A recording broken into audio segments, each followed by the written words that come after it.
طيب ان شاء الله النهارده نكمل الاسبوع اللي فات. اتكلمنا على كلام على جي ام سي سيلز وقلنا ان البلوك جي ام هو البلوك الاساسي ندرسه. وقلنا ان البلوك الاو تي اس الايديا بالنسبه لي حاجه زي كده ان هو السيستم اللي دخله فولتج طلع كارنت بروبورشنال فولتج كارنت لينير. وقلنا ان الحي مش كده قوي، دايما بيبقى فيه شويه ميول اب داون، وبالتالي نعرف حاجه اسمها لينير رينج. ولينير رينج هو الشيء المهم. عندي لينير رينج وعندي جي ام، هم دول الحاجتين اللي اهتمينا بيهم المره اللي فاتت. وبالاضافه اليهم كمان الكارنت سورس اللي هستخدمه عشان احصل على جي ام سيلز. وابتدينا الكلام بالبايبولر ستراكشر، وقلنا البايبولر ستراكشر ده الحقيقي ممكن يعملها الشيء الجاي. الصوت اللي بره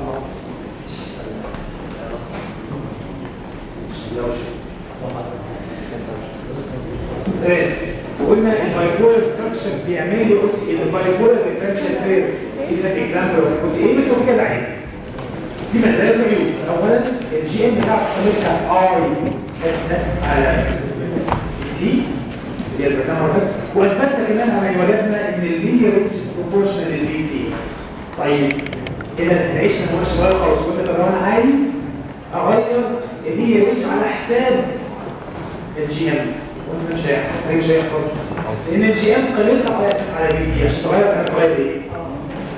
بي تي ثابت واي اس ثابت. طبعا بتضرب نفس التايب فانكشن، انت مفيش حاجه اعملها. فلازم نوري الديزاين تشويس عامله في البايبولر ديفرنشال بير. فكان الحل نعمل اكس، نعمل مثلا دي جنريشن. دي جنريشن ثاني اكسترا ديجري اوف فريدم اللي هو الار، اغير الار اند اور اغير الاس اس دي بالتو بارامترز اللي عندك اللي هي الرينج والجي ام. دكتور هو المعادله بتاعت الكانش يعني على مين بي تي ولا بي تي؟ على ايه؟ معادله الكانش بتاعت السؤال اللي فات اللي في المقام 2 بي تي ولا بي تي؟ هيبقى لنا بي سي بس ممكن اطلع غلطان مش مشكله، يعني ممكن اراجعها تمام، ممكن اراجعها. وبالتالي قلنا هنا زودنا الديجري اوف فريدم، وده كان الكونكلوجن بتاع المره اللي فاتت. نفس الكلام عايز اعمله المره دي على الماسفيت ديفرنشال بير، وعايز اشوف باستخدام الماسفيت ايه اللي اقدر اعمله عشان احصل على او تي اي. فانا هعمل نفس البدايه واحط التو ترانزستورز ماسفيت ديفرنشال بير يبقى كارنت سورس في كارنت سورس اسمه اي اس اس وادرس. طبعا بدايه كده ممكن ندرس شويه حاجات. اولا ممكن ادرس الجي ام 0. ممكن الجي ام 0 اللي هو السلوب هو الجي ام بتاع الترانزستور عند الزيرو اللي هو زي ما هنشوف كمان ثانيه جذر ميو ان سي وفات ده باعلان اي اس اس. ممكن اكتبها كده او ممكن اكتبها زي ما شفناها قبل كده الجي ام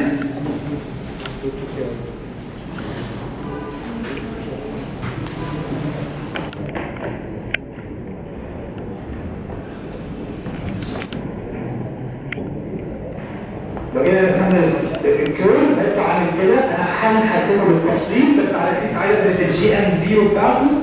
الجي ام 0 قلنا بتساوي 2 اي تي 0 على اي اس اس اسف على بي تي. مين هو اي تي 0؟ اي تي 0 هو الكرنت في البايس بوينت 0.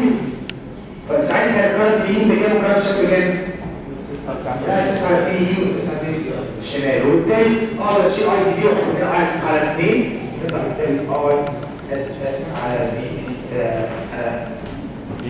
ماشي. سي بقى اسف اغلط على في الفاكتور.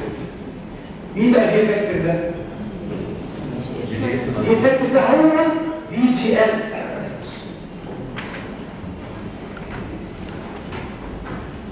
ماينس بي ثريشولد، صح كده؟ الموسفيت ترانزستور مختلف سنة على البايبولر. الموسفيت ترانزستور مش بس بعرف البايبولر يقول لك البي سي بتاعته كذا، لو كمان 2 دايمنشن الجيت اريا او الشانل دايمنشنز في حاجه اسمها لن المسافه بين والسورس، في حاجه اسمها دبليو هو عمق الجيت جوه الصفحه لو احنا بنبص لها من 3 دي. في دايمنشنز دي لازم نبقى عارفينه في الحسابات، والدايمنشن هو دبليو على ال. البارامتر ده كورليتد بيه بارامتر تاني اسمه بي افكت مربوطين بالمعادله دي. لو جينا بصينا على المعادله الاساسيه بتاعت الماس ترانزستور اي بتساوي نص ميو ان سي اوكسايد دبليو على ال. دي اول بارامتر ظهر لي انا قادر اتكلم عليه. تاني حاجه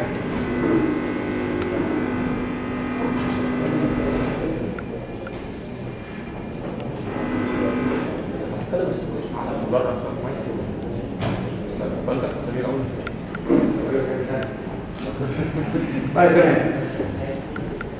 منظور في في جي اس ماينس في فريشر كل تربيع اللي هي نفسها في افكت كل تربيع. انا عندي كده معادله اي تي 1 ومعادله اي تي 2 سامحه لو هنقدر نربطهم في بعض. نجيب معادله اي تي 1 ماينس اي 2 ده اللي عبد الرحمن عمل معاكم في السكشن الاسبوع اللي فات صح كده؟ تمام. طيب ايه النتيجه؟ النتيجه بتقول لي ان as long as التو ترانزستورز دول في الساتوريشن معادله الكرنت اقدر اوجدها نص ميو ان سي اوكسايد دبل ان دي ايكوال في جاز الاكسبريشن ده ماينس ايكوال تربيع. اول سؤال لازم يجي في بالي هل الاكسبريشن ده لينير ولا نون لينير؟ نون لينير. باين منين على رسمه على المعادله كل الاكسبريشنز اللي هي لينير يعني ايه؟ دي او تساوي حاجه بي انتهى. هو فعلا كده بس موجود في شركه اقوات ثانيه. فيبقى اولا المعادله دي نون لينير. الحاجه الثانيه لو فضلت المعادله دي عن بالنسبه للانبوت وعوضت عن الزيرو بيطلع الاكسبريشن بكام؟ بيطلع ايه؟ ان جي ام زيرو. لازم يطلع الاكسبريشن كده. ده مثلا اكسرسايز ممكن نعمله. فاضل المعادله المعقده دي وعوض بالانبوت ديفرنشال عن الزيرو. لازم يطلع كده. لو ما طلعش كده في حاجه غلط. احنا جبنا دي منين؟ اسمه سيجنال موديل. هو اخر الاخر اسمه سيجنال موديل يعني تفاضل نفس اللعبه بالظبط. لو فضلت دي وعوضت وما طلعش دي حاجه غلط. تمام. ايه تاني؟ الليميتس بتاعتي هنا ايه؟ اخر اليمين واخر الشمال ايه؟ اي اس اس. لازم يكون اي اس اس وماينس اس اس. وبرضه لو عوضنا بالليميتس اللي المعادله دي فيها بالانس لازم يطلع اي اس اس وماينس اي اس اس. ثانيه كده عشان ايه هم الليميتس. اخر حاجه بقى احنا بنعملها هو لينير رينج. لينير رينج قد ايه؟ المعادله دي بقت لحد فين؟ وبعديها ما بقاش فيه كارنت لو كانت ثابت. هو ده اللي احنا عايزين نكتب فيها شويه كده بالاثنين ثلاثه مع بعض. انا اقول لك ايه؟ ادي نفس الديفرنشال كل تاني هو بس هقسمه على جنب كده عشان يبقى ماكسمايز شويه.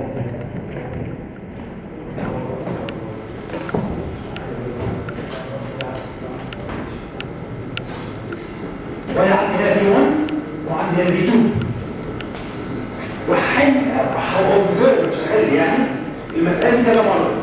هقول لكم المسألة دي مرة لما كان في 1 بيساوي في 2 يعني كمان قوسين كده في انبوت ديفرنشال بتساوي 0. اي 1 بتساوي ايه؟ واي 2 بتساوي اي 1 هيساوي اي اس اس على 2 صح ولا غلط؟ نفس الكلام اي 2 هيساوي اي اس اس على 2. طيب في جي اس 1 بيساوي ايه؟ هقول لك بيساوي مين اول مره كده عشان تفهم قصدي ايه؟ هقول لك بيساوي مين ثريشولد زائد في افكتيف 0 صح ولا غلط؟ صح. هو في افكتيف تعريف في جي اس مع الثريشولد يبقى في جي اس هو في ثريشولد ده الافكتيف بس اديته رمز 0 عشان ابين بس كده في لحظه ان انا اعرف فيها ان في 1 بتساوي 2. طب مين دي افكتيف 0 بالمعادله؟ دي افكتيف 0 ممكن كده كده هقول لك دي افكتيف هي نفسها المعادله اللي هناك انا مش هجيبها اصلا. هي معادله الكرنت بص على اول سطر خالص هظبط بس الترمات تطلع بتساوي جاز اي اس اس على ميو ان سي اوكس دبليو على ال 2 اس على 2 فرق معنا. هو ده الاكسبريشن بتاع الايفكتيف زيرو. اتفضل. بجرب شيء مهم؟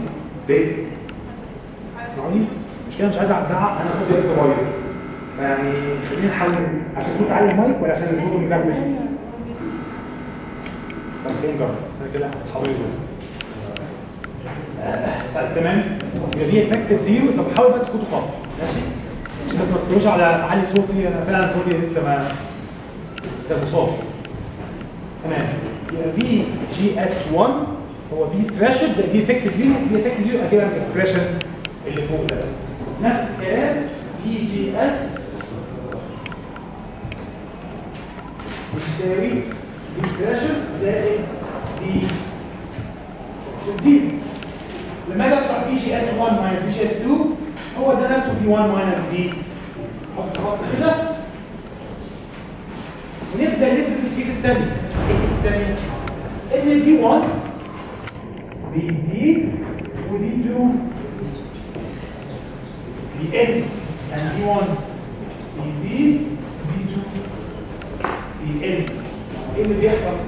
بيحصل ان الكلام ده كل مدى بيروح فين؟ بيروح الشمال.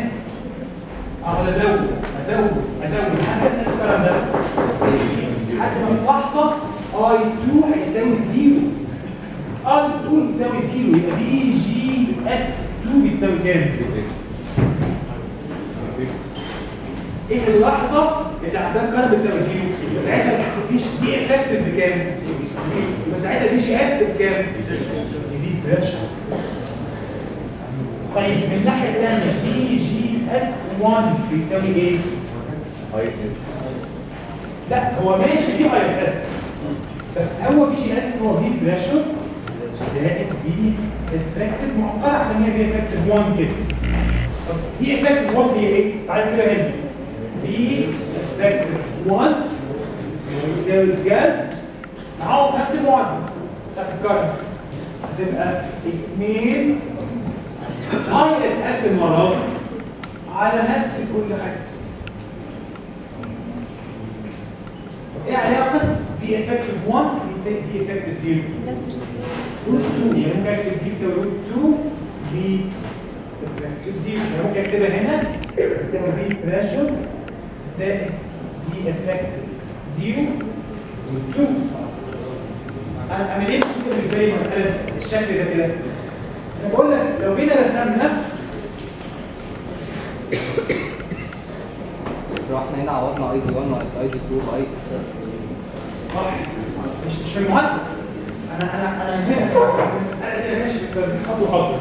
لو الفولتج 1 بيزيد والفولتج 2 بيقل الكهرباء ده بيزيد الكهرباء لحد ما يوصل لزيرو. هو مش عارف كده. اول ما يوصل لزيرو البي افكتيف بتاعته كام؟ زيرو. مش اسمها الفيزوال. طب اول ما يوصل لزيرو ساعتها كده الكهرباء كام؟ اي اس اس.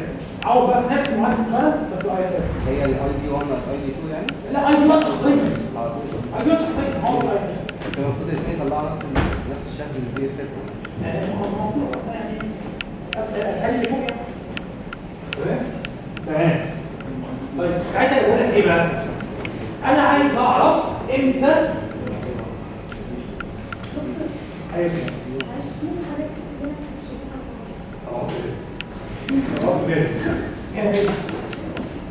يعني نفتح النور اسهل عشان كده فكرت ده كل كده.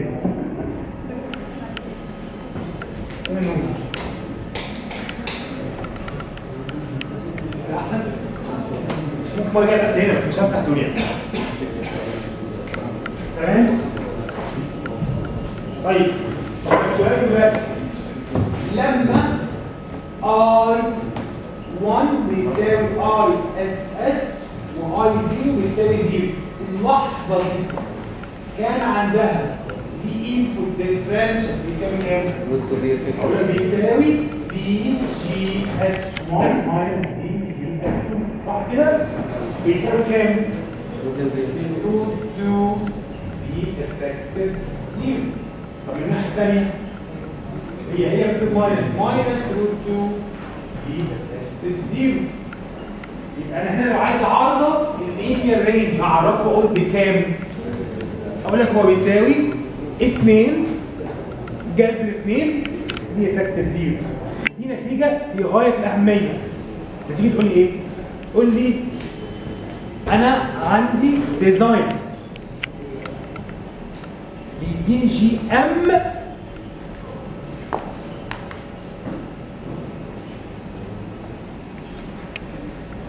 اي اس اس في افكتيف زيرو، اللي هو نفس الاكسبريشن ده هو نفسه سكوير روت 2 نيو ان سي اوكسايد دبليو على ال اي اس اس. كده اختار دبليو على ال معينه، جاب لي جي ام زيرو معينه وجاب لي دي افكتيف معينه، صح كده ولا غلط؟ اهي دبليو على ال جابت لي دي افكتيف زيرو. طب هو الدي افكتيف زيرو هو نفسه اللينير رينج، يبقى كاني بقول ايه؟ اللينير رينج هو دي افكتيف زيرو في روت 2، مش دي مشكلتنا. طيب جه واحد قال لك لا انا مش عاجبني اللينياريتي دي، كبر لي اللينير رينج، هتعمل ايه؟ هتصغر دبليو على ال. ليه؟ بصوا على المعادله دي افكتيف زيرو فانكشن في مين؟ فانكشن واحد على جذر دبليو على ال. عايز تكبر دي افكتيف زيرو هتعمل ايه؟ هتصغر دبليو على ال. حصل ايه في الجي ام اوتوماتيك؟ اللينير رينج كبر، حصل ايه في الجي ام بقى؟ صغر. هل انا احتاج عشان اعمل التغيير ده اعمل اي اضافه على السيركت؟ السؤال بطريقه ثانيه، في الباي بولر في الديفرنشال بير العادي قلت لك غير لي السلوب، قلت لي هتعمل ايه؟ ما اعرفش اغير السلوب لوحدي، لازم اعمل دي جنريشن عشان ازود ديجري فريدم. هنا ايه اللي حصل؟ هنا انا ما احتاجتش ازود اي كومبوننت، كل اللي حصل قال لك اعمل ريسايز الدبليو على ال. عشان كده بيسموا المصل بيز، بيسموا المصل بيز ديفرنشال بير او المصل بيز او تي اي سيلف ديجنريت، ما احتاجش ريزيستنس اضافيه. عندك ديزاين بارامتر، هو مين هنا الديزاين بارامتر؟ اللي هو الدبليو على ال. لو كبرت الدبليو على ال هتصغر دي افكتيف زيرو، هتكبر الجي ام، هتصغر اللينير رينج. كومبرومايز. افرض انت مش عاجبك اللينير رينج وعايز تكبر اللينير رينج، كبر الدبليو، صغر دبليو على ال اكتر، هتحصل على اللينير رينج اكبر، دي افكتيف زيرو اكبر، يبقى الجي ام زيرو اقل. ديزاين تشويس، اختار اللي انت عايزه، ولا عاجبني ده ولا عاجبني ده، كبر اي اس اس. يبقى عندنا اي اس اس ديزاين بارامتر، عندنا دبليو على ال ديزاين بارامتر. الاثنين دول نستخدمهم عشان نجيب الريكوايرمنتس بتاعتنا اللي هم في الجي ام واللينير رينج. ممتاز. فبالتالي المصفر مع ان معادلاته اكثر تعقيدا ليتل بيت من البايبولار ثانيه، انما عمل لي ديجريز اوف فريدم انف انك تحصل على الاثنين ريكوايرمنتس بتوعك. تمام جدا كده. عندك سؤال؟ هو لازم يكون في فيتشر دي اللي هي البي ام اللي بيبقى عنده كارنت كله بيستيك بالظبط كده. هو ليه مش طالع رسمه تقريبيه مش مظبوط، يعني قصدي انا بس حاولت كده ايه ارسم الرسمه بشكل تقريبي، انما هي مكانها الحقيقي تبقى هنا، لو انت عايز تجيبها فهنا. هو انا عشان اجيب نهايه اللينير رينج بتاعتي عوضت عن الايكويشن الاي اوت اي اس اس صح؟ اه كده. يعني معادله ثانيه. هي دي لما تعوض باي اوت اي اس اس كانك عوضت دي اي. انا مش شايف بس الايكويشن. انا هنا مش ايكويشن، انا مشيت انا فاكر نفسي سالت سؤال من شويه، عملت ايه؟ قلت لك عوضت الكارت اللي لا فوق. انا بتكلم على دي يعني قصدي لو انا عايز امشيها بالترتيب كده، هو هنا عشان اعرف ان اي دي 1 هو دي ايكويشن طيب واي دي 2 نفس الايكويشن. ليه بقى انا عملت ديريفيشن لاي دي 1 ماينس اي دي 2 مش عايز اخد الاوتبوت كارنت ديفرنشال يعني؟ صح. انا قصدي ان انا لازم كده كده في اي حاله ارجع للايكويشن دي. مش مشكله، عايز تعملها كده اعوض فيها كده بتاع نفس الكلام بالظبط. قولوا لي عايز اعوض عشان اجيب كارنت امتى يبقى اي اس اس. هي بالظبط شهر، دي مش تقريبا فاهم؟ ودي مش تقريبا. انا بس اتصرفت بدل ما احل المعادله المعقده، عايز تحلها تطلع في نفس النتيجه شهر. اكشلي لما تيجي تعوض هنا باللي انا جبته هنا الانبوت ديفرنشال روت 2 بي افكتيف اهو بيها هنا اطلع اس تمام. هو انا جبتها عن طريق البي افكتيف، انما اهو لو مش عاجبه الطريقه دي حاسس ان هي يعني مش مستخدم المعادله اللي جبتها هنا جبتها هنا انا بحاول اقول بس ايه الميزه اللي انا عملته على السبوره دي؟ الميزه ان انا ابقى فاهم بعمل ايه مش بس بعض ده انا عايز اوصله. خلاص بس دي بتجيب لي الليميت، لكن لو انا عايز اشتغل في رينج معين لازم استخدم لو انت مش عايز الليميت مش عايز الليميت، عايز رينج. يبقى تستخدم طبعا اكيد يعني. لو انت عايز تجيب نقطه معينه بروت 2 مش عارف حلها بس. حد عنده سؤال يا شباب؟ طيب اخر حاجه هنا عشان بس لازم نكونكلود دي واحنا فاهمين بنعمل ايه. انا بقول لكم المصفت بيزد او تي اي دي ميزه ان هو سيلف ديجنريتد. يعني ايه سيلف ديجنريتد؟ يعني عندي ديزاين تشويس. عايز ديزاين لينير رينج كبير هنعمل ايه؟ هنعمل في تبع العلم صفر تبع العلم. عايز ديزاين جي ام كبيره ولينير رينج طبعا غصب عني صغير كبر تبع القلب تحسن الجي ام بس هتوحش يعني وحش مليارتي يعني بعد باظت. هو ده اللي انا عايز اشوفه حسب الابلكيشن بتاعك، حسب الابلكيشن حسب الطلب بتاعك ايه. طيب لما اتكلمنا عن الاتي لازم نعمل الاتي حسب المعادله نفسها وبس اظبط شكلها.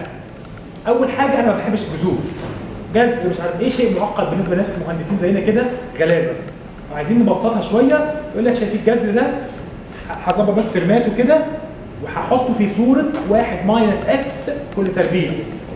1 ماينس اكس مش تربيع بقى كل نص 1 ماينس اكس اس ان. حيث ان ده اي رقم بنعرف نفكها بالباينوميال والتيلر اكسبانشن بتاعت اعدادي تطلع حاجه شيء تحت دي. وانا راجل غلبان خالص واقول لك ان الاكس ده هعتبره صغير فاقدر اعمل ايه؟ اقدر اعمل الابروكسيميشن ده ان 1 ماينس اكس على 2 ماينس اكس مش عارف ايه هعمل كلمات كبيره هسيب بس 1 ماينس اكس على 2.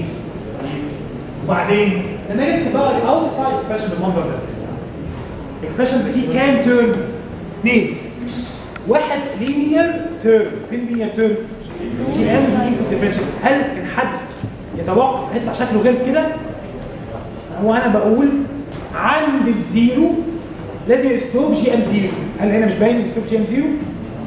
عند الزيرو هو جي ام زيرو. فالنتيجه سوبر منطقيه. طيب وبعد كده في ترمات هاير اوردر. هنا في اوردر كام؟ 3. هتقول 2. فين الثالث؟ ليه 3 مش 2؟ في 2 جوه القوس ومضروب واحد من بره يبقى هم 3. يبقى انا عندي اوردر 3. يبقى انا عندي 2 تيرمز واحد لينير والثاني نون لينير. ايه مشكله النون لينير؟ ده البساطه. هي بس نكمل كده السلايد اللي بعديها ايه؟ ده النون لينير اكسبريشن وانا عايز ادرسه. ففي كده how non-linear it is function في الريشيو بين الكوفيشنت ده التكعيب على الكوفيشنت. بس انا عايز يعني عشان تذكير سنه صغيره لا تقسموا عليها الشكل ده. انا عندي المثلث بتاعي ده هو الامبليفاير اللي هو بيحول الفولتج تو كارنت. بيطلع لي 2 كومبوننتس واحده فيهم لينير الفا 1 في انبوت والثانيه لينير والفا 3 في انبوت كيو. ده كده لينير. ده كده نون لينير. واحد لينير وواحد نون لينير. لو دخلت ليتس سي اني ساين ويف او كوساين زي ما مكتوب في السلايد ايه اللي هيحصل؟ هيطلع لي اول حاجه في وشي هيطلع لي ايه؟ هيطلع لي فاندامنتال. طب هيطلع لي ايه تاني؟ هارمونكس. كام هارمونيك هيطلع لي في المساله دي؟ ثالثه بس. هيطلع الثالثه بس. طب اول سؤال لازم اساله هل متوقع يطلع الثالثه بس من رسمه زي دي؟ ليه ما يطلعش الثانيه؟ طبعا انا بقول ثالثه بس انا عارف ان انا لو كنت خدت الاكسبانشن كامل هطلع الثالثه وايه تاني؟ 5 7. طب ليه فين الثانيه والرابعه والثالثه؟ دي اوت فانكشن. مين قال دي اوت فانكشن؟ بص على الرسمه. الرسمه فيها فول سيمتري. فول سيمتري يعني ايه؟ يعني لو ظهر اي ايفن هارمونيك او ايفن اوردر تيرم في اليمين هيظهر في الشمال زيه. ايه اللي هيحصل؟ هيطرح لما اطرح الاثنين. ايه اللي هيفضل لي؟ هي الاود تيرمز. وبالتالي متوقع جدا ان الشكل ده يدي odd function. دي اول نقطه. odd function تعمل لي ايه؟ تعمل لي فقط odd harmonics. وبالتالي برضه متوقع اني اشوف في السبكترم الاود هارمونكس. عايز اعرف هاو جود او هاو باد السيرك بتاعتي.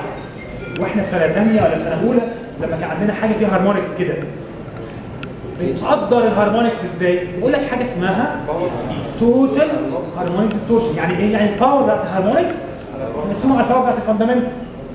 نظريا الريشيو كام؟ مش نظريا، ايديالي الريشيو كام؟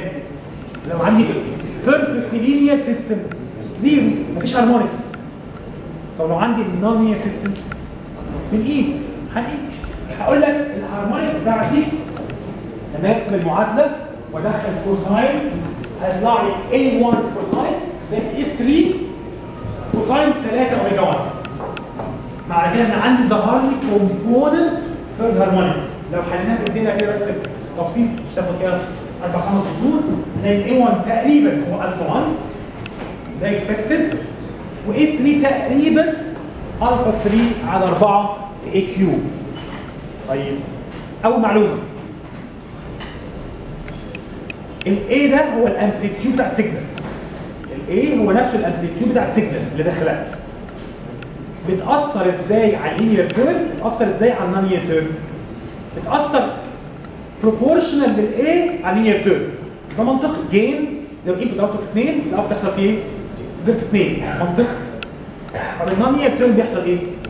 بصوا على المعادله بيقول لك اي كيو. سيبك من على 4 في الفا 3 كلها كونستنت سكيل. بس اي كيوب دي الحته مهمه. اي كيوب يعني انا بقول لك لو عندي انبوت زاد مرتين النون لينير تيرم الثيرد هارمونيك هيحصل فيه ايه؟ هيزيد 8 مرات. طبعا قصاد كده طبعا ده وحش جدا. بس قصاد كده لو قللته مرتين هيقل 8 مرات. وبالتالي لو كده رسمنا حاجه زي كده وقلت انا عندي كيس سيتويشن كده كان دخلت انبوت معين طلع لي اوتبوت والهارمونكس زي ما هو مرسوم كده. افتراض ما حدش يقول جبت 10 منين ان الفيرست الفاندامنتال اعلى من الهارمونيك ب 10 دي بي اي رقم. وجيت مسكت الهارمونيك او مش اسمه الهارمونيك بقى الانبوت وقسمته على 2. اتخيل ان الهارمونكس يحصل فيها ايه؟ يقسم على 8 يبقى ان دي بيز حصل فيها ايه؟ اللوج عشان بتاع دي مقسومه باللوج. اللي مقسومه على 2 تنزل قد ايه؟ مقسومه على 2 يعني ماينس 6 دي بي. ممتاز. طب مقسومه على 8 يعني 2 في 2 في 2 يبقى ماينس 6 ماينس 6 ماينس 6 لكن ننزل 18 ده ونزل 18. طيب الفرق ده بقى كان اوريجينالي 10 هيبقى كام؟ 10 ده نزل ب 6 وده نزل ب 18 يبقى الفرق زاد بكام؟ ب 12 يبقى كام بقى 22 دي بي. دي ميزه ولا عيب؟ لما يجي حد يقول لك بقى انا عندي دايره التوتال هارمونيك ديستورشن بتاعها 50 دي بي. رقم حلو بس رقم حلو 50 دي بي. بالنسبه هتتبسط ولا هتزعل؟ بالنسبه للسيجنال اصلا السؤال لازم يبقى كده. بالنسبه لانهي امبليتيود؟ لو قلت لي الامبليتيود بتاعي ريلي سمول اقول لك مش لازم. لان لما اجي ادخل الامبليتيود بجد الحقيقيه هلاقي ان الكلام ده كله زاد. ساعتها الهارمونيك ديستورشن بدل ما كان 50 دي بي بقى 5 دي بي. 5 دي بي اتس نوت ا جود ديستورشن. وبالتالي لما اقول لك الديستورشن بتاع السيركت دي رقم لازم يبقى مرفق بيه يا اما الانبوت امبليتيود يا اما الاوتبوت امبليتيود عشان ابقى قادر اقدر هي السيجنال دي قويه ولا ضعيفه. لان انا عارف لو حطينا انبوت اكستريملي سمول يقول الى الزيرو الديستورشن هيقول الى الانفينيتي. انا ممكن اقول لك خلاص انا عندي دايره التوتال هارمونيك ديستورشن بتاعها 100 دي بي رقم حلو جدا. بس انا مدخل انبوت 1 مايكرو فولت اكيد اكيد 1 مايكرو فولت يبقى الديستورشن حلو مفيش كلام. وبالتالي الديستورشن هو من الارقام اللي بيحتاج تعرف السيجنال ليفل. والسيجنال ليفل هنا متمثل في البارامتر اللي اسمه A كابيتال طيب بنقيس بقى ازاي ديستورشن زي بروبورشن، يعني A3 على A1. عايز تاخد بقى 20 لوج 20 باور على باور، مش هتفرق طبعا، حتى اللوج مش هتفرق بقى 20 لوج ولا 10 لوج. 10 لوج ده تربيع على ده تربيع، او 20 لوج ده على ده، في الحالتين دي نفس الكلام. بس هو ده الميجر بتاع الديستورشن. الميجر بتاع الديستورشن 10 لوج باور بتاع هارمونكس على باور بتاع الفاندامنتال، او 20 لوج A3 على A1. حد عنده سؤال؟ ده it's an extremely important issue لما نيجي نتكلم على linear systems. لازم ابقى عارف how linear it is. طب اعرفه منين؟ الفا 1 والفا 3. طب الفا 1 والفا 3 دول فانكشن في مين؟ نرجع ورا بقى نبص على المعادله. المعادله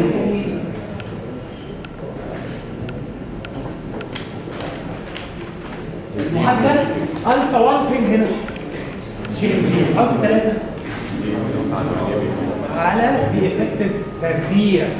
طب ده هل ده كوريليتد مع نفس لسه بقول من شويه؟ لا، لما في افكتيف زيرو بتزيد بيحصل ايه في الاكسبريشن؟ في افكتيف زيرو بتزيد، كبرت مين رينج ولا صغرته؟ كبرت. لما كبر مين رينج حصل ايه في الفا 3؟ قلت. حصل ايه في الديستورشن؟ قلت. فور ذا سيم انبوت امبليتيود. بالتالي لو صغرت الفا 3 كده قلنا على الديستورشن بتاع الديستورشن، لقينا ان الفا 3 دي انفرس بروبورشن مع الديستورشن. هو ده اللي انا عايزه. انا عايز اصغر الديستورشن، عايز احسن الديستورشن، يبقى عايز اصغر الفا 3 او اكبر الفا 1.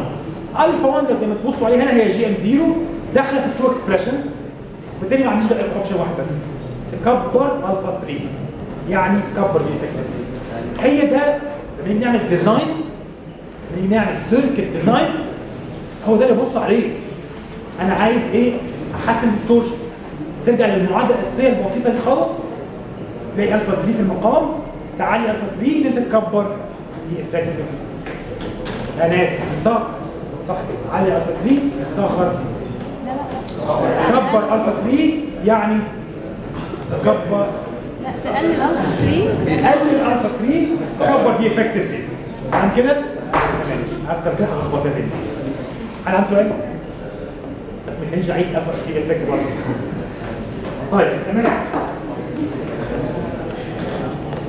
عايزين بقى نبدا. اتفضل يا سيدي. اخر حته بسرعه، ما تقوليش عشان ما نعملهاش. اخر حته الديستورشن طلع فانكشن الفا 3 على الفا 1. الفا 1 ده رقم ثابت في الجي ام 0، مش عارف اغيره. او لو غيرناه هنغير الفا 3 معانا ان هو في جي ام 0 يعني مش هعرف اغيره. بس هعرف اغير مين؟ الفا 3. الفا 3 طلع انفرسلي بروبورشن بي افكتيف. يعني كل ما اكبر بي افكتيف 0 كل ما هكبر اللينير رينج كل ما الفا 3 تصغر، which means ان التوتال هارمونيك ديستورشن بيتحسن. وهو ده كان متسق مع ناس قايله من شويه، عشان اكبر اللينير ريجن كبر بي افكتيف 0. هو ده كان دكتور معلش، بس الفا يعني ينفع اعلي بي افكتيف، بس هي برضه في نفس الوقت اعلي بي افكتيف ما بتقلل الجي ام. مش مشكله يعني هي مش دايركت معايا، والاثنين بيحصلوا فور ذا سيم كارنت، الاثنين بيحصلوا. بس هل هيزيدوا ويقلوا بنفس الريشيو ولا هتبقى واحده اعلى من الثانيه؟ لا زي ما بتقول انت بس بتقول لا طبعا مش نفس الريشيو. لا نفس الريشيو. في افكتيف 0 بيكبر اللينير رينج مثلا مرتين ويصغر جي ام مرتين. ما هو اصلا كده الريشيو ما بين الفا 3 والفا 1، والفا 1 كده معتمد على الجي ام. لا جي ام طبعا، لا مش معتمد على جي ام، بص على المعادله بس.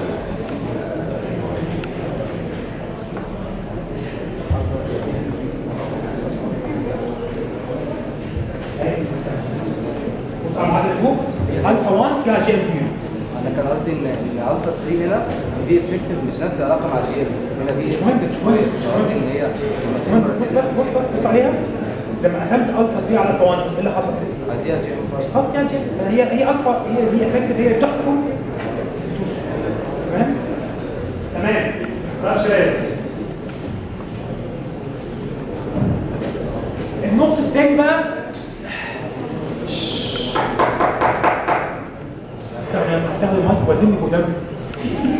والله بجد كنت بعمل كده.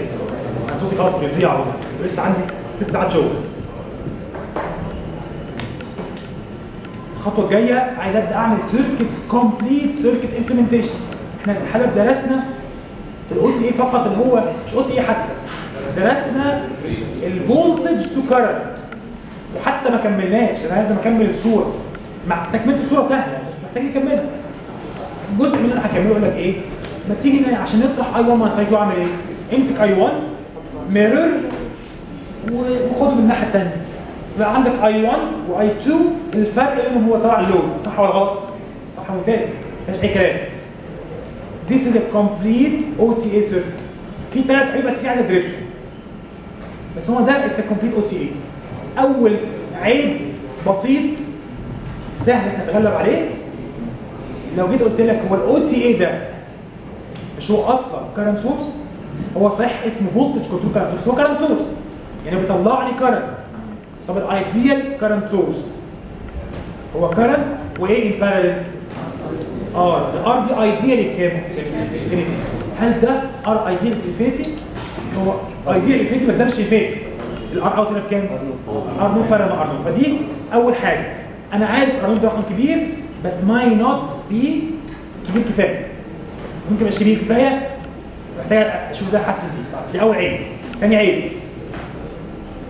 عيب انا بدعي هنا على الرسمه دي ان الدايره has to be completely symmetric. ليه؟ عشان لا completely symmetric عشان حاجه ثانيه. هو انا السيمتري استفدت منها بايه؟ برضه استفدت منها السيمتري. لما جيت رسمت الاي دي كاركترستيك ده شكله ايه؟ اود فانكشن. طبعا انا ليه مهتم بالاود فانكشن؟ عشان انا عايز اقول ان لو الانبوت فولتج بوزيتيف ديفرنشال بوزيتيف زي بالظبط ديفرنشال نيجاتيف، صح؟ ايه اللي يخليك تفرق بين الاثنين؟ فبالتالي انا مهتم يبقى السيركت بتاعتي اود، في اود سيمتري. وبالتالي متوقع ان بقى كسيركت فيها فول سيمتري. يعني ارفع اطبق الهاف سيركت موديل، لكن هاف سيركت موديل ما بيتطبقش الا على السيركت في الفول سيمتري. تمام. طب الدايره دي فول سيمتري؟ لا ليه؟ اوبفيسلي في ناحيتين شايفه حاجه غير الناحيه الثانيه. انا ما درست في المعادله بتاعتي البسيطه مش هتبان، بس انا استخدم اي افكت اضافي. زي ايه اي افكت اضافي؟ زي تشانل موديليشن، ار نوت ده لما اجي ادرسه هلاقي ان الدايره دي مش سيمتريك. عشان لو اللامدا في دي اس مش هي سيمتريك، وبالتالي this is not a perfectly symmetric circuit. لو الرسمه دي حطيناها على السيميوليتر بقى مش هنعملها بايدينا. احطها على السيميوليتر وارسم اي دي كاركترستيك. هل هيبقى فولي اود سيمتريك؟ الاجابه لا، مش هيبقى اود سيمتريك. ليه؟ عشان مش سيمتريك، هي اصلا دايره مش بالانس. الدايره ما هياش نصين ايدنتيكال. انا قصدي يعني دي حته من الدايره، الحته اللي بتجنريت الكرنت. فدي اول. ثاني عيب. ثالث عيب، تعال نبص على هزوم ايد كده وهرسم دي واقول لك تعالى ندرس. لو افترضت ان عندي هنا انبوت كمود وهنا دي انبوت كمود، مين هو الكمود ده؟ دي سي. لما اقول لك عندي ديفرنشال سيجنال يعني ايه؟ يعني بلس نص فولت وماينس نص فولت. طب هي بلس نص وماينس نص دي اراوند مين؟ حاجه اسمها دي سي. مش شرط يبقى زيرو، ممكن يبقى زيرو كيسز وممكن يبقى سم اوف حسب اللي شغل السيركت. فور اكزامبل هنا ما ينفعش نجيب الشغلانه النهارده، بس ما ينفعش يبقى زيرو كل ده ما ينفعش. لسه سالي 1 فولت و1 فولت بس اسيوم يعني 2 و2 عشان بس ايه تبقى سهل. واقول لك ما تنساش انت عندك هنا اي دي 1 وهنا اي دي 2، في هنا لود حاصل ضرب. الفرق ده بالذات لود هيجيب مين؟ دي اوت. طب تمام، يبقى دي اوت ده فانكشن جديد المفروض كرنت ومين تاني؟ واللود. بس الكرنت فانكشن في مين؟ في الديفرنشال انبوت. ممتاز. مش في الكومن مود انبوت. تمام. لو جيت قلت لك بقى بس خلي بالك انا لما جبت معادله الاو تي اي كنت باسيوم ان الاثنين ترانزستورز ماتش في الساتوريشن. طيب هل في احتمال ان الترانزستورز دي تخرج من الساتوريشن؟ الاجابه ازاي؟ لو ده من فولت ايه الليميت على النقطه دي عشان ده ما يخش الساتوريشن؟ هقول لك هفكركم بيها مش كنت قلت لك دلوقتي في جي دي لازم يكون اصغر من دي فلاش، يعني في دي يكون اكبر من في جي ماينس جي فلاش. مين هو الفي جي؟ في انبوت كومن مود. مين هو الفي سي؟ اللي هو الاوت. بقول لك ايه؟ بقول لك ان لازم يكون الاوت اكبر من الكومن مود ماينس جي فلاش. طب افرض الكومن مود ده عالي جدا، يبقى انت بتعمل ليميتيشن للافيلابل رينج بتاع الاوتبوت. كانك زي ما قالها كلمه فيري اكيوريت، بتخنق الرينج بتاع الاوتبوت. انهي رينج؟ اللي هو البوسيبل رينج. بدل ما تقول له انا ممكن اسيب لك فرصه الاوتبوت بتاعك لاي حاجه من ماينس 5 لبلس 5، لا انا اسف، انت ما عندكش غير من 3 ل 3.5. مش عشان الانبوت وحش ولا عشان الاوتبوت وحش، عشان لو انت طلعت بره الرينج ده في حاجات هتطلع بره الساتوريشن، يبقى الكونديشنز اللي انت عامل عليها الديزاين هتبوظ. ده العيب الثالث، ان هنا الاوت رينج فانكشن في الانبوت كومن مود. اتفضل. هو اشمعنى الكلام ده ما حصلش في الدايره دي؟ انا ما درستوش اصلا في دايره، هو هيحصل في دايره بس انا ما درستوش. انا هنا اول مره ابدا احط الكومبليت بيكتشر وادرس بقى الايفكتس. تمام؟ طيب ممتاز. يبقى انا عندي 3 ديس ادفانتجز، عايزين بس نبص على 3 تريكس نحلها. الكور مش هيتغير، انما يعني شويه الاضافات اللي بتتحط حوالين الكور هو ده اللي بيتغير. طيب هحط لكم السيرفيس ونشوف دي هنحل ايه. السيرفيس دي انا عملت ديفرنشال بير، بس بدل ما دخلت وقلت هاخد برانش وميرور على الثاني، قلت لك هاخد الاثنين برانش وطلعهم بره. يبقى اول حاجه واضحه كده حلتها هي ايه؟ السيمتري. فين البلوك اللي بيجنريت الكرنت؟ النص. هل شايف سيمتريك سيركت؟ شايف سيمتريك سيركت. يبقى دي سيمتريك سيركت. حلينا اول مشكله. تاني مشكله ودي سهله. هل انا عالجت موضوع الار اوت؟ عندنا شويه بعد كده. فين الار اوت هنا؟ ده بتاع الفرق. حد يقول لي كده الار اوت بتاعت السيركت دي بكام؟ ارنولد بارل على ار لوب بارل مع لوب. ايه اختلاف عن المساله اللي فاتت؟ ولا حاجه. يبقى انا ما حلتش ار اوت، حليت البالانس بس لسه ما حلتش ار اوت. طب نبص على المشكله الثالثه. المشكله الثالثه هي كانت ايه؟ الكومن مود بدلتها بالاوت. هل الانبوت كومن مود بيأثر على الاوتبوت رينج؟ بصوا عليه كده. هقول لك مثلا امتى الترانزستورز بيخرجوا من ساتوريشن؟ انا كده عملت منه. تقول لي مالوش علاقه بالاوتبوت، انا فاصل الاوتبوت في حته والانبوت في حته، فما فيش علاقه بين الاوتبوت رينج والانبوت كومن، مفيش علاقه. which means ان انا حليت كده. المشكله الثانيه هو انا ما بدعيش، عشان بس تسمعوني الكلمه دي عشان تبقى نقطه مهمه، انا لا ادعي ان الاوتبوت رينج انفينيتي. انا بقول ان في ليميتيشن بس ما هواش الانبوت. طب ما حد جاي يفكر معايا يقول لي ايه هو الليميتيشن بتاع الاوتبوت في المساله دي؟ خرجش الاثنين اللي ورا. ممتاز. هو نفس الكلام. ممتاز نفس الكلام بالظبط. قال لك ايه؟ تعالوا نبص على الاوتبوت. هو الاوتبوت فين؟ الاوتبوت على الشمال اهو. الاوتبوت طبيعي لما ابص على رسمه زي دي هقول لك هو ما بين الجراوند وبين دي. ده الايديال، بس ممكن ما يبقاش هو كده بالظبط، ممكن يبقى اصغر شويه. في المساله دي قلت لك لازم يكون اكبر من الانبوت كومن مود ماينس بيت ريشيو. ده كونديشن زياده فضيق لي الخناق. طب هنا هقول لك الاوتبوت بتاعي ممكن ينزل لحد ما يعمل ايه في الكرنت اللي تحت ده. مش هو الكرنت ده هنا كرنت ميرور، يعني ايه ده كرنت سورس امتى ده يشتغل الكرنت سورس؟ ساتوريشن. امتى ده يشتغل ساتوريشن؟ لما الاوتبوت اكبر من الكومبلاينس. الكومبلاينس بتاعه بكام؟ دي افكتيف بتاعته اللي هي بي جي اس ماينس بي بتاعته في الدنيا كده. دي افكتيف بكام يعني؟ 100 ملي فولت 200 ملي فولت، خلاص هو الرقم ده. يبقى الاوتبوت انا اسف مش اكبر من الزيرو، هو اكبر من 0.2. ممتاز. احسن من ايه؟ احسن من الاكسبريشن اللي فات ده. لو قلت لك الكوما مود ب 2 ماينس في بريشر مثلا تلاقي نص، لو كنت بقول لك هنا اكبر من 1.5، فرق كبير من 1.5 ل 0.2. طيب الماكسيمم يقعد يطلع يطلع يطلع لحد فين؟ في دي ماينس ايه؟ هي نفسها دي افكت.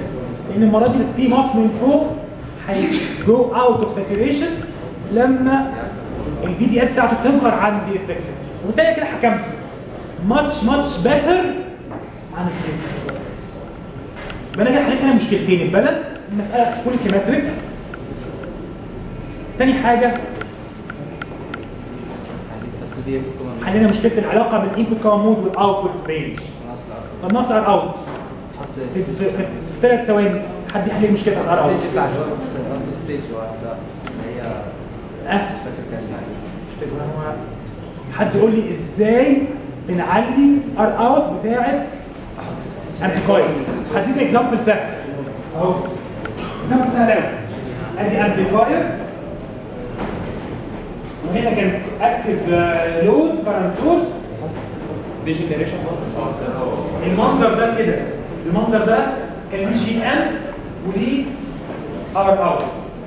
فالجيم هو جي ام ار اوت. عملنا ايه عشان نعلي الجيم بتاع ده؟ هو ده كان خلاص احسن من كده. كاسكيد. كاسكيد يعني ايه؟ يعني حط ترانزستور ده. طيب هو الراجل ده صح بس كلمه غلط. المجموعه اللي عاملين كاسكيد كاسكيد كاسكيد، لا مش كاسكيد، اسمه كاسكود. انا فاكره قصده كاسكيد بجد. يعني ايه كاسكيد؟ واحد هو واحد تاني. يعني ايه كاسكود؟ يعني الكاسكيد بدل ما نحط هنا نحط كده فوق بعض، بدل ما نحط كده ايه؟ صح؟ ساعتها الار اوت بكام؟ النقطه الاصليه مطلوبه في جي ام النقطه اللي فوق. لو جي ام مثلا ب 10 ولا ب 20 ايه رقم كبير، يبقى التوتال ار زاد كم مره؟ هي نفس الرقم الفاليو دي. which means ان انا بستخدم بقى هنا اسمه كاسكودينج. اقدر اعلي ار اوت. كاسكودينج دي والله اعلم يعني دي نظريه الكلمه دي. زمان كان في كاسكيدنج، حط ستيج وراها ستيج وراها ستيج. بتكاسكيد فولتج يعني في 1 داخل طالع في 2، وبعدين في 2 يخش طالع في 3. انما هو انتوا عارفين اصلا فكره الكاسكود دي جت منين؟ جت ان قال لك هات كومن سورس امبليفاير وحط وراه كومن جيت امبليفاير، هتلاقي الكرنت ده خارج من هنا وطالع تاني. كاني بكاسكيد بلوكس بس في الكرنت. ادي كومن سورس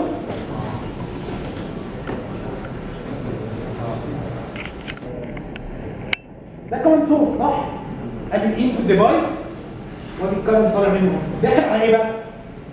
على الفري. والفري ده كان ايه؟ لما دخل انبوت من السورس والجيت على الجراوند اسمه ايه؟ كومن جيت. فاللي فوق ده اسمه كومن جيت. فبدل ما قال لك كاسكيدنج بفولتج قال لك كاسكودنج فيرتيكال. انا ما اظنش ان كلمه كاسكود ليها معنى في الانجليزي، ما اظنش يعني، ولو في القاموس مش هتلاقي لها معنى. كاسكيد ليها معنى، لما الكاسكيد حاجات تحطهم ورا بعضها. انما كاسكود هي معناها بتكاسكيد فيرتيكال، يعني بتشيل الكرنت. الكرنت ده يخش يطلع من ده يخش يطلع من ده، بس ايه اللي حصل؟ تاني افكت مختلفه. تاني ان الفولتج ممكن يكبر، تاني ان الار اوت ممكن تكبر، وده اللي احنا جبناه استفدنا بيه. احنا كنا بنعمله اصلا عشان نشيل الافكت بتاعت اللي تحتيه.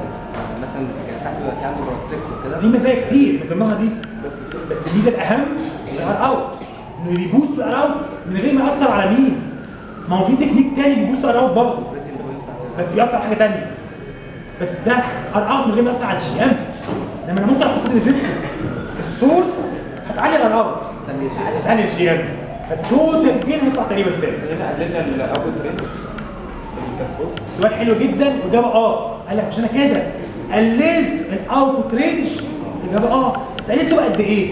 الكومبوننت بتاع التاني. في كومبلاينس بتاع التاني هو كمان او ما اسموش بقى في كومبلاينس اسمه في اوفر درايف بتاع التاني.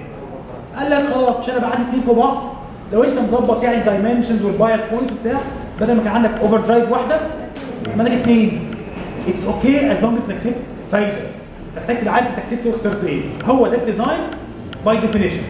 انت بتكسب حاجه وتخسر حاجه بس اهم حاجه اللي تخسره ما يبقاش بوظ لك ريكوايرمنت واللي كسبته جاب لك فايده. تمام؟ وبالتالي الاجابه او الحل ار اوت يبقى حاجه زي كده ان انا هحط كاسكود ديفايسز احطها تحت بس ولا فوق بس؟ لازم تحت وفوق يعني ار اوت وار داون بدل ما ار اب. فلو انا عليت اللي تحت وما عليتش اللي فوق يبقى ما عملتش حاجه. محتاج اعلي تحت واعلي. حد عنده سؤال في الحته دي؟ دكتور من كده يعني رجعت بوظ السيمتري لا هو ماشي بس حلو جدا برضه حلو جدا بس خلي بالك انا فاهم قصدك بس انا ما كانش سيبك هنا برضه. بس معاك عندي ديفايس ماشي الراجل ده سأل سؤال حلو ونص حلو. هو الحلو ليه؟ قال لك سؤال متاخر قال لك ما كان هنا مفيش سيمتري اصلا الستيج اللي في النص بس مين المهم؟ الستيج اللي في النص هي المهمه. مين اللي بيجنريت كارنت من الفولتج؟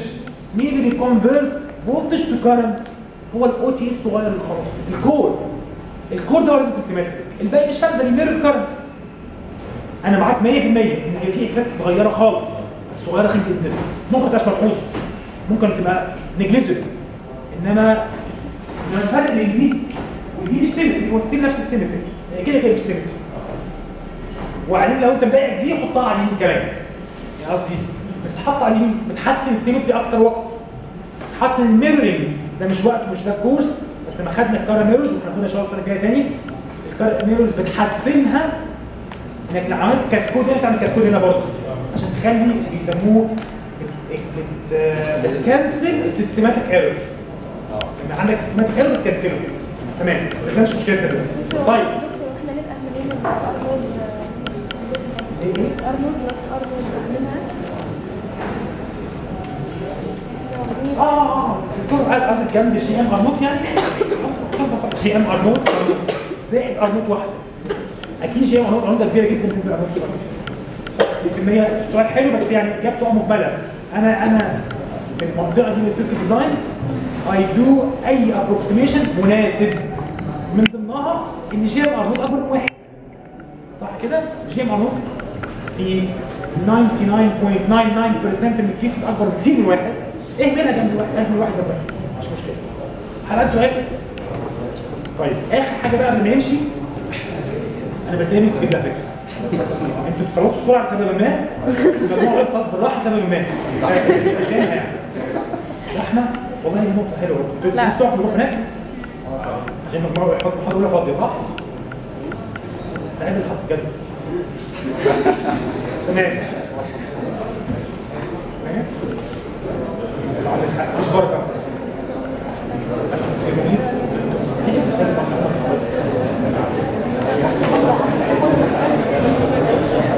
مش طيب اخر سؤال بقى اخر ديسكشن.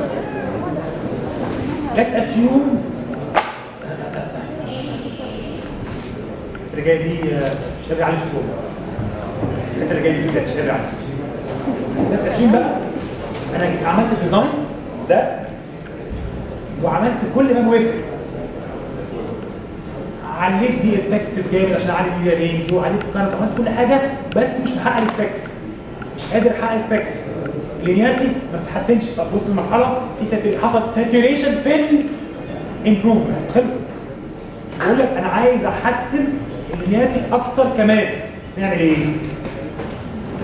انا هنا كنت بحسنها ازاي؟ ان انا اعلي بيه افكتيف مش قادر خلاص مش قادر اعلي بيه افكتيف يعني تقلل دبليو على ال ما عنديش اقل خلاص جبت اقل حاجه دبليو هعمل ايه؟ علي صوتك كاسكيد يعني؟ لا كاسكيد مش هيفيدنا لا برضه كاسكيد مش هيفيدنا. هعمل نفس الفكره برافو عليك. قال لك ايه؟ كانت تقول حاجه؟ نفس اللي هو قاله بالظبط. قال لك مش احنا في الباي بولر ما كانش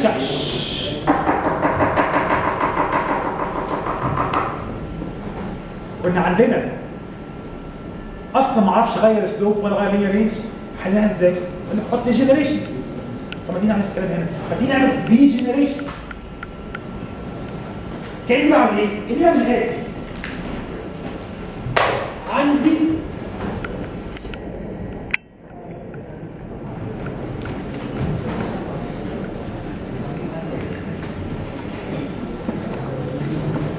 سيركت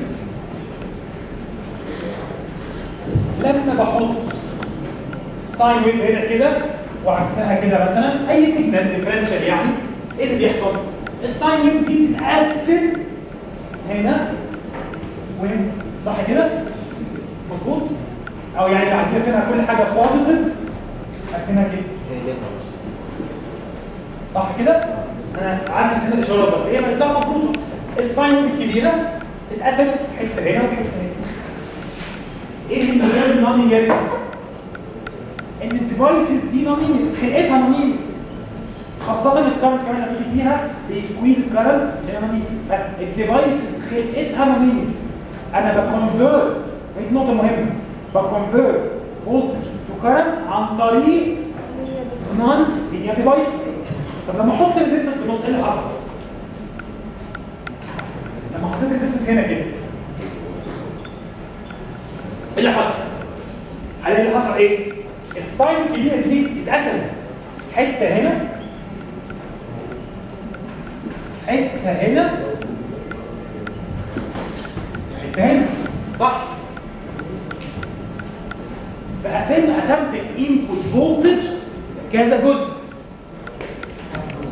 لو كان كله الانبوت واقع على الديفايسز اللي هي المص بقى توتال نون لينير. طب ليتس اسيوم ان هو اسيوم كيس ثانيه كده ان انا عندي ريزيستنس وعليها فولتج، هيطلع لي كارنت قيمته ايه؟ في على ار. لينير ولا نون لينير؟ بيرفكت لينير. يعني انا عندي ريزيستنس اونلي بيرفكت لينير، لو عندي ماسفيت اونلي نون لينير. طب لو عندي كومبينيشن حاجه في النص هيبقى حاجه في وده هيبقى حاجه في النص. كل ما اعلي الكونتريبيوشن بتاع الكرنت تكتب ريزيستور، هيحصل ايه في اللينير كومبوننت؟ يزيد. ويحصل ايه في النون لينير كومبوننت؟ يقل. طب العكس بقى، كل ما اعلي النون لينير كومبوننت اللي هو في الماسفيت واصغر الار، يعني خلي ار بزيرو، ايه اللي هيحصل؟ رجعنا للحاله الاصليه. هي دي كل الحكايه. قارن لي بالفولتج دروب اكروس الار فيرسس الفي، هسميها جي ام. يعني عشان الجي ام ده بيدل على ترانزستور، حسب مين اكبر. طبعا انا مش قصدي اي في، انا قصدي الدلتا في والدلتا في، قصدي سمول سيجنال يعني اللي هي الانبوت امبليتيود نفسه، مش بتكلم على كمان خالص. بتكلم على لو عندي سيجنال ديفرنشال هتقسم على مين؟ طب في معلومه صغيره خلاص احنا عارفينها. امتى كاني بقارن الفي ار بالفي جي ام؟ كاني بقارن الار فيرسس 1 اوفر جي ام. عارفين الشرط بتاع دي جنريشن لما اقول لك جي ام ار اكبر كتير من واحد، كاني عملت ايه؟ كاني طيرت الاكسبريشن بتاع 1 اوفر جي ام جنب الار، او العكس بس الار جنب 1 اوفر جي ام. كاني بقول في الاخر ان الجي ام سواء ساعتها بقى بيرفكت لينير. لما اقدر اقول ان الجي ام كبيره جدا جدا، الجي ام ار كبيره جدا بالنسبه لواحد، كان كل الفولتج دروب بيقع على مين؟ على الار. هو ده الكونسبت. كل ما تعلي الار كبرنا اللينير ريجن، قللنا النون لينياريتي كونتريبيوترز اللي هي الموسفيتس. بس اقصد كده عملنا ايه في السلوب؟ صغرنا السلوب، لان انت كل ما بتزود الار قيمه الجي ام بتصغر. الجي ام على واحد زي جي ام ار، عمال تكبر الار بتصغر الايه؟ التوتال جي ام. واضحه النقطه دي؟ عملت سؤال اتفضل. بس كده انا زودت الباور اكسبريشن عايز بقى استغل الموقف ده، وهي دي لحظتنا الفارقه ان احنا نوضح نقطه الابد. هديكم كده 3 اكزامبلز وقولوا لي مين الباور ديفيجن بتاعتهم اعلى. وهقسمهم هنا كده. هوريك 2 اكزامبلز. عندي كارنت سورس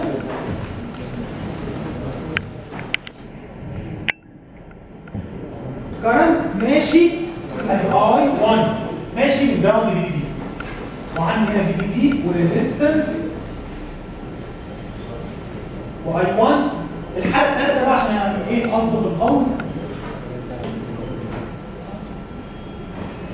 دي بس المره دي ار 1 هختار ار بحيث يمشي كارنت هنا اي 1. حد يقول لي كل مره الباور ديفيجن بكام؟ ده بكام؟ هو ايه الباور؟ بمسك السبلاي بتاعي واشوف ماشي الكهرباء قد ايه.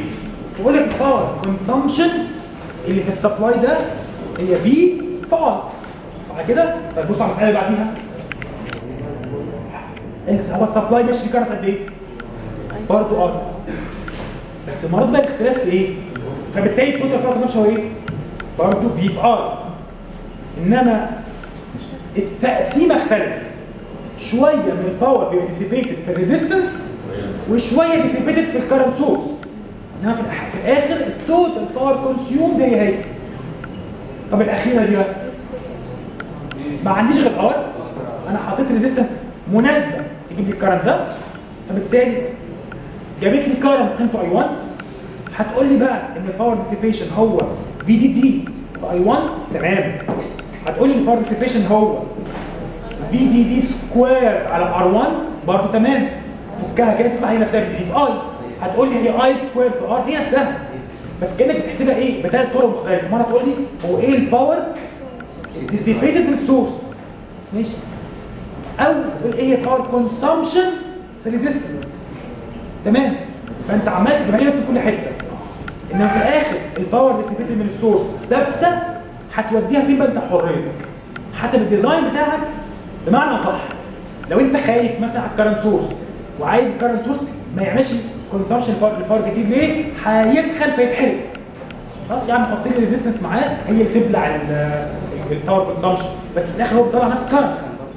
هي تسخن كمان بقى، معلش انا فاهم، عايز بس اضرب مثال ان انت بتقسم الباور ديسيبيتد بطريقه مختلفه، انما التوتال باور ليه الاكزامبل ده مع انه شكله تافه قوي بس مهم. مش معنى، وهي دي نقطه مهمه، مش معنى ان انا زودت ريزيستنس يبقى زودت باور كونسامشن. لازم تبص على الستراكشر، هي الريزيستنس دي عملت لي ايه؟ وزع كام قرار؟ خد كام عبد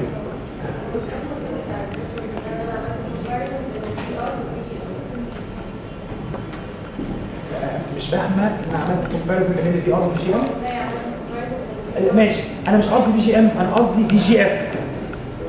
خليني اقولها تاني، دلتا ار مع دلتا في جي اس، بس الريشيو دي هي نفسها ريشيو الار 1 والجي ام. ازاي؟ من ايام المعادلات السنه الاولى لما عملنا في جنريشن قلت لي في ان وار. الفي ان دي هتقسم على مين؟ ده سمول سيجنال. هتقسم ازاي؟ هتقسم هنا وهنا، صح؟ بسهوله جدا ممكن نثبت ان جي ام بيساوي جي ام على 1 زائد جي ام ار، صح؟ يعني الكارنت ده اي يساوي ان جي ام بيساوي بقى دي هظبطها بطريقه تعجبني. هقول لك ان الجي ام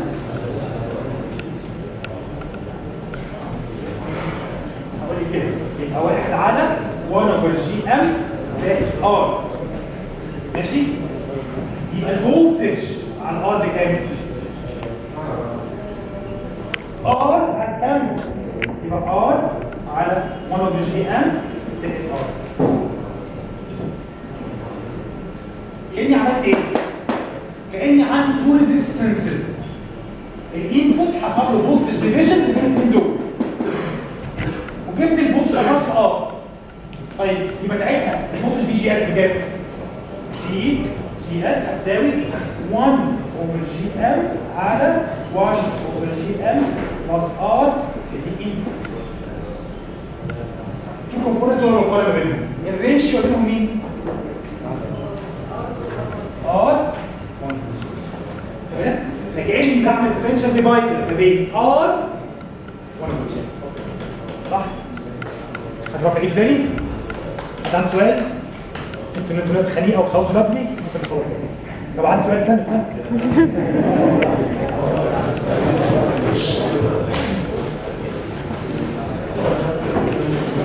لا استنى والله مش سامع. طب تعالى لي بقى خلاص. عايزين نسمع السؤال ولا مش عايزين؟ السؤال هيبقى حلو شكله هيبقى حلو والله. طب خلاص تعالى.